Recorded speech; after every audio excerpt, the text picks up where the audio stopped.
পশ্চিমা চাপ তো ছিলই, ইব্রাহিম রইসি ক্ষমতায় থাকাকালীন উত্তেজনার তুঙ্গে পৌঁছেছে ইরান ইসরায়েল সম্পর্ক। দীর্ঘদিন বৈরিতা থাকলেও গত মাসেই প্রথমবার সরাসরি একে অপরের ভূখণ্ডে হামলা চালায় দেশ দুটি। আন্তর্জাতিক হুমকি ধামকিকে বেশ ভালোভাবেই পাশ কাটিয়ে রইসির নেতৃত্বে ইরান দেশে দেশে ধরে রাখে আধিপত্য।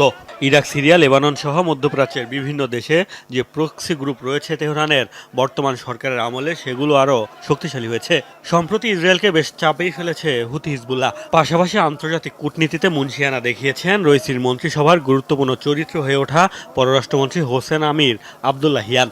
বিশ্লেষকরা বলছেন এ দুজনের মৃত্যু তাই প্রভাব ফেলতে পারে মধ্যপ্রাচ্যে ইরানের আধিপত্যে। মাহসা আমিনির মৃত্যুতে যে বিক্ষোভ ছড়িয়েছিল ইরান জুড়ে, সেটিও শক্ত হাতেই দমন করেছিল রইসির সরকার। বিশ্লেষকরা বলছেন সরকার প্রধান ও পররাষ্ট্রমন্ত্রী এমন আকস্মিক মৃত্যু সর্বোচ্চ